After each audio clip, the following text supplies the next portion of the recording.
प्रिय मित्रों, मैं आज आप लोगों को एक सही शब्द का अर्थ बताने जा रहा हूँ जो हिंदी में सबसे लोग अधिक सोचा नहीं करते। मैथिली शरण गुप्त जी ने एक बड़ी अच्छी कविता लिखी है। मैं उसी की व्याख्या के प्रसंग में कुछ कहूँगा। चारु चंद्र की चंचल किरणें खेल रही हैं जल थल में, स्वच्छ चांदनी बिछी हुई है औनी और अंबर तल में, पुलक प्रकट करती है धरती हरि तृणों की नोकों से, मानो झूम रहे हैं तरुवर मंद पवन के झोंकों से। यहाँ चारु चंद्र का अर्थ है सुंदर चंद्रमा। पर प्रश्न खड़ा होता है कि चारु माने सुंदर क्यों? ये हिंदी में लोग समझने का प्रयास नहीं करते। चारु माने सुंदर ही क्यों हुआ, सुंदर क्यों नहीं हुआ? तो मैं इसे बताने का स्पष्ट कर रहा हूँ और आप शिक्षा भी इस पर ध्यान देंगे। शब्दों का सही अर्थ हम नहीं बता पाते इसलिए कि मौलिक अर्थ का बोध हमें नहीं है। चारु का अर्थ आप देखें, भगवान का नाम है। हमेशा वो चारु में जो च पहला अक्षर है उसका अर्थ हो जाता है चतुर्भुज। तो हमारे भगवान के स्वरूप हैं चार भुजाओं में।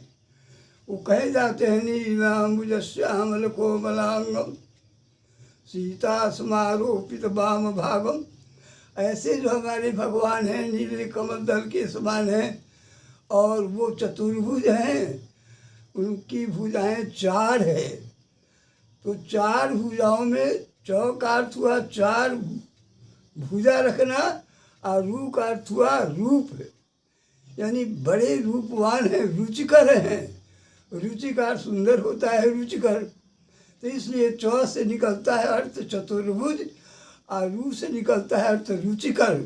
ये हिंदी में कभी समझने की बात आ ही नहीं पाती है, इसलिए कि व्याकरण का बोध नहीं है।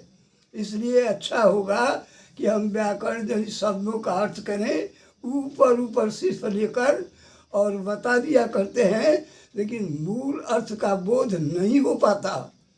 ऐसी बात देखकर मुझे कभी कभी ऐसी इच्छा होती है, भैया हम विद्वान हैं, श्री शास्त्र बड़े विद्वान हैं, इन सारी बातों पर विचार क्यों नहीं करते?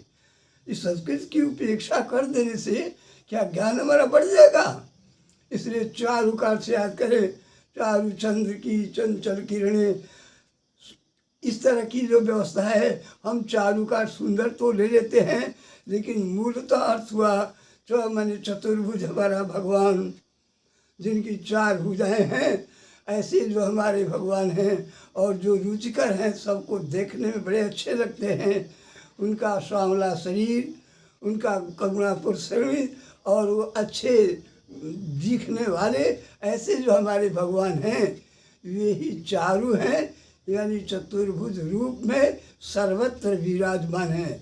इन्हीं शब्दों के साथ मैं कहना चाहूँगा फिर एक बार कि ऐसे ही शब्दों के सही अर्थों का बोध करने के लिए आपको संस्कृत व्याकरण पढ़ने की आवश्यकता पड़ेगी। अस्तु, चारु का सही अर्थ आप जानने का प्रयास करें। चौ माने चतुर्भुज और रू माने रूप हुआ।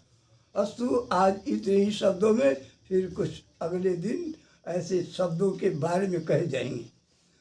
सबको प्रणाम।